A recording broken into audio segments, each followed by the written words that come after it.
Hello, it is Throwback Thursday, April 9th, 2020. Steve Sipress here, and I'm throwing it all the way back to yesterday.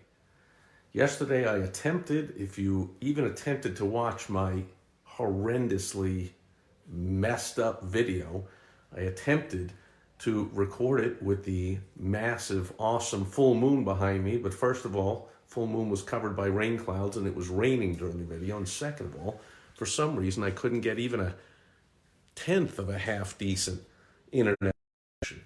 And the video was just a complete mess. I listened to it. I couldn't even understand myself what I was saying. But it's an important message, so I'm going to deliver it again. But since it's take two, had a little dry run yesterday, I ought to be able to be more succinct and get it out today. And it's got to do with make sure your message matches your target audience, or in the WOW strategy, as we call it, your target who. So different messages for different people. This is real important, and I had a stark example of it yesterday. I mean, I have been doing a ton of interviews and a ton of free consultations and talking to my clients nonstop and having a lot of people contact me. Is it because people are sitting at home with nothing to do, or is it because the people that are contacting me are those that understand what an amazing opportunity we have right now? Not that I'm taking glee. Somebody misunderstood and said, gee, is anybody upset at you for being happy about the virus? Of course, I'm not happy about the virus, not happy about a war, not happy about a natural disaster, but anything right like that creates a tremendous opportunity, but nothing anywhere near what we're seeing now, and hopefully not again in our lifetime, will people willingly allow governments all over the world to pretty much shut down all economies and put everyone out of work and make everyone miserable. And we just willingly gave that up for what now the statistics are showing is, gee, just a little more serious of a flu than we normally get. I mean, unbelievable manipulation and a load of crap we've been sold by the government and the media. But anyway, here's the point. Some people have bought into the BS.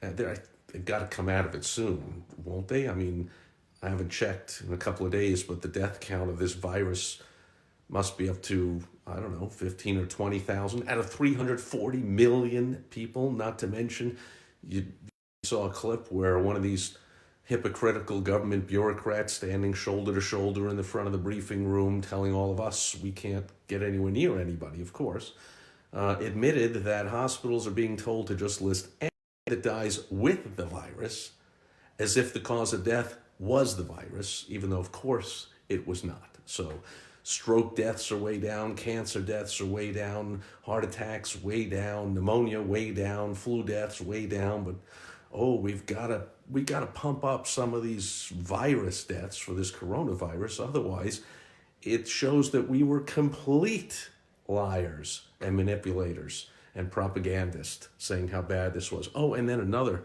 great strategy, which I'll talk about some other time, I'll just mention it briefly, is the strategy of cause or coincidence. Taking credit to cause something, even though the steps you took and the strategy you put into place didn't necessarily just... lost the connection again. But we're back. This is wildly contagious. It's amazingly deadly, blah, blah, blah. So we got to get the death count up. Otherwise, we're shown to be the hypocrites and the propagandists that we were. But they come out and say now, I love them saying like, ooh, the social distancing is working. And the shutdown of all activity is working. It's causing the virus to not be as deadly as we thought. Says who? So who says who it's because of that? I say it's because it never was deadly in the first place, as we see with our eyes.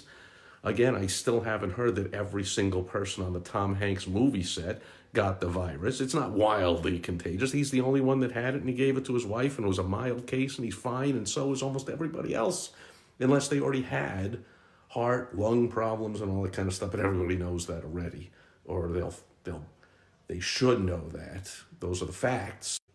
And we're back again. So anyway, so here's the point. You've got some people, very few people, that understand that any time there is, a downturn, a shutdown, a recession, a depression, of course, it's a negative situation, but in any negative situation, in any chaos, in any crisis, there's tremendous opportunity for people who are opportunity minded to take advantage of it. But the vast majority of people are living in fear and panic. How can you blame them? They've been put out of work. Their businesses have been shut down. They don't know if their jobs will be back or their whole life will be back. If they liked going to concerts or watching sporting events, or they've been told not to do that, or even playing sports. Saw a guy got arrested for like surfing or something, like you can't be alone in the ocean now. That's some kind of danger. Somebody just driving down the street got arrested, driving alone in their car. I mean, whole thing outrageous. So there's people that are living in the fear and the panic, believing all the BS. And to them, the message is, hey, stay calm. Everything's going to be all right. We're going to get through this. Doesn't it suck being stuck at home? But that's not the message you say to a successful entrepreneur who understands we're going to look back and go, man, did you take advantage of those few months, few weeks, a year, however long they're going to keep up this fascist socialist shutdown crap? Like, did you take advantage of that to start a new business, put in some multiple new streams of income, transition your business into something new, start a business? Did you take advantage, or do you just sit there and complain and say, I'm just going to eat a box of ho-hos and drink some wine and watch Netflix all day? Like, you decide, but it's a different message to two different people. So I had lots of people contact, what's the reason? Back again. What's the reason you didn't just, why didn't they just join one of my Facebook groups or pages? Why the personal connection? And then I have a little conversation, get to know them, see what's going on. But it's happening more and more now is people are saying, I'm just seeing if you need my services because I do X, Y, or Z. And I'm like, is that why you sent me a friend request? Yeah, times are tough. And that's what I said, well, I can help you because I know people that need your services. I don't. I have clients that do just about anything. I have all kinds of clients that do all kinds of stuff. So I don't need your services, but I could hook you up with people. However, let me give you a suggestion. Nobody in their right mind is going to hire you. In this case yesterday, the one I talked about in yesterday's video, was a copywriter, someone who writes words to make money, to sell stuff. I said, no one's going to hire you to write a sales message with that negative, defeatist, fear and panic attitude you have that, times are so tough, the world's on fire, he said, and people are dying all over the place. No, actually, less people died on April 8th, 2020 than died on April 8th, 2019, 2018, 2017. There's no car crashes. There's not people out there having accidents, and murders are down. I'm waiting for Trump to take credit for all this. Hey, I solved all the school shootings, no more car accidents, murder rates are down everywhere. We look back, we're going to see record low murder rates, record low car accidents, record clean air, record low violence and sex and drugs in the schools. Wow, way to go, Trump and the swamp-dwelling establishment bureaucrats and the media that put this whole scam together. But anyway, make sure your message to a sharp, opportunity-minded, forward-thinking, looking to take advantage of this opportunity entrepreneur is not doom and gloom and panic and fear. Mistake. So I told him, I said, that's the kind of BS and crap you want to put into your messages. If you're selling stuff to consumers, you can bet that 95% of consumers these days, although, come on, isn't it got to be less? Every day, don't more and more people have to catch on to the scam? But anyway, the message to 90 to 95% of the people is, you got to be careful. And isn't it terrible? This virus is terrible. This virus has caused all this problem. The pandemic has caused the problem. The pandemic hasn't caused the problem. The panic-demic has caused the problem. The manipulation about the virus, the false models and the overblown fear, and the shutdown, the total shutdown of everything, that's what's caused the problem. The viruses come and go. We got one every year or two. It's this flu, it's the bird flu, it's that flu, it's the H1N1 flu, there's another one coming every year, another one will come next year, and are they going to try and shut down the whole world again next year? Give me a break. Maybe they will. They see how easily people gave into it this year. Anyway, So that's the point. Understand the audience you're talking to. Oh, and I also gave a bonus tip that I remember now, was probably chewed up by the choppy connection yesterday, is especially if you are communicating with someone on social media, like on Facebook, this is easier than it's ever been. All you got to do before you're going to send me a friend request and a message is you could just scroll a little bit through my Facebook feed. And that's what I do. When someone sends me a friend request, first thing I do is I click on their name and I go to their page and I see who, I'm trying to figure out, why did this person put a friend? Who are they? Do I know them? I look at their photo. I'm like, don't recognize them. I see like what they do for a living. At least a lot of the time they do some kind of business something. So I'm like, okay, maybe they heard me on an interview, or they met me somewhere at a conference long ago, or maybe they got referred to me by someone. I don't know. But I scroll through the feed a little, and these days you'll usually see one of two things, maybe three things. One, you'll see nothing about anything healthy. That's a healthy way to be, by the way. Number two, you'll see someone like me pointing out that the statistics show what a scam the shutdown is and how overblown the whole thing is. Okay, so you know that person has got the right attitude towards this. And then you see the person spewing, oh, you know, here's a message from the whoever to wash your hands for 22 minutes a day. And, ooh, Purell is sold out of the supermarket. I don't know what I'm going to do. And so now you would know which message to put forth to that person. The person that's everything they put is about how Tony Fauci is a hero instead of the swamp-dwelling creep who's never held a real job in his life and has caused so much misery here with this shutdown and should have been drained out of the swamp years ago. Another one that Trump left in there just to screw around and crap up his administration. But if people are saying, oh, Fauci this, and the government said this, and the social distancing is working, and all that kind of BS, then you know to say to them, hey, how are you doing? How are you getting by during this while you're shut down? Isn't it horrible? And like, hopefully you're staying safe and be careful. That's the message to them. But the message to an entrepreneur, to someone right thinking, goes, holy scam by the government.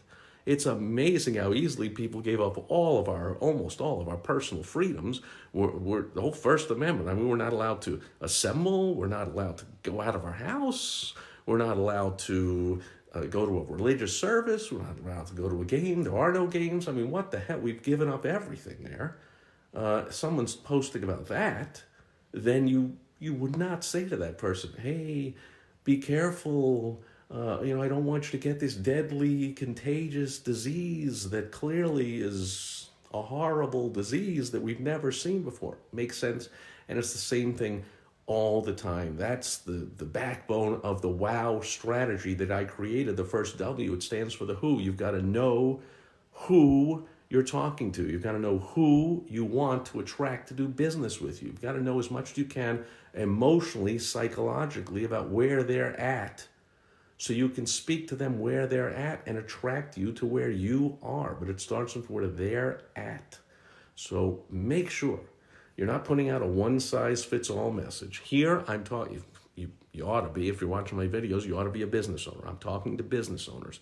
This is not the time to curl up in a ball and operate out of fear and panic and believe anything you're seeing in the media or from the government, that this is some kind of a once-in-a-lifetime ooh ah, and wait for a government check or grant or handout or forgivable loan or payment protection or whatever, because that's all a load of BS too. I mean, it's not going to cover it's not going to get your business going. It's not. If that's your attitude towards it, like, man, you ought to not be watching my videos. Go watch Tony Fauci every day and bow down to him and say, wow, he's saving my life. What a great guy. But if you're saying, man, I'm looking for somebody to get my head on straight and realize I'm going to look back and either say, whether the virus is for real or not, I'm either going to say, I use that time to curl up in a ball and worry, what am I going to do? Oh, woe is me. I wonder if my business is going to exist. Or was I one of those people who said, you know what? Let's figure out something to do. Let's get creative. Let's hang around people that are doing something. Speaking of which, I don't even think I mentioned it, I've got a new private Facebook group called Profit from Chaos. I'm not talking about hoarding toilet paper and selling it for $25 a roll. I'm not talking about selling a fake testing kit to dupe people out of stuff. I'm not talking about profiting off off of people's misery in the chaos. I'm talking about doing the right things in your business, the right steps you can take, the right attitude, the right creative strategies to position your business to make the most of this downturn and to be coming out rosy whenever they let us go back and have our lives back again. And unless the people just revolt before that and just say, I'm fed up with this BS, it's total BS, and I'm just going out and doing what I want, trying to arrest 5,000 people, going to walk down the street. Anyway, go to profitfromchaos.com. That's where you'll get a copy of my new free report. It's free. You just give me your email address. I send it right to you. How to Profit from Chaos. And you get an invitation to my private Facebook group. Now, you have to apply. I don't necessarily accept everyone. If you come in there with the defeatist, oh, woe is me, this thing's for real, and I better stay shut in, and I'm worried and afraid, and I'm curled up in a ball, and I hope the government bails me out, BS, I'd have to bounce you out of the group. But if you're in there to say, man, I got to get around some people that are thinking the right way, that are sharing some ideas, what they're doing, what others are doing, what's working, and I got to figure out how that applies to my business, put it into use so I can serve more people, help more people. People have different needs now than they had a month ago. They have different desires now than they had a month ago. Now they're looking for the best takeout food. Now they're looking for streaming video. They're not looking for the movie theater. They're not looking for the concert and the sporting event. They're looking for music online or in other ways. They're looking for different, slightly different goods and services delivered in a slightly different way, likely, than you were doing it a month ago. And if not, you're making a big mistake. You must transition because the world has certainly changed, and it's either going to leave you in the dust or you're going to take advantage and come out, smell like a rose on the other end with tons of cash in your bank account because you helped a lot of people, including yourself, your family, your customers, your clients, your patients, your suppliers, your community, heck, the whole country, the whole world. That's what entrepreneurs do. So hopefully you do that. And hopefully you head over to profitfromchaos.com. If you get the free report, and maybe that'll get your thinking straight. And then if you believe your thinking is straight, by all means, come join my private Facebook group. We'll have some fun. We'll make some money. That'll do it for Throwback Thursday. I'll be back tomorrow on Foundation Friday. I will catch you then. Over and out. Bye-bye.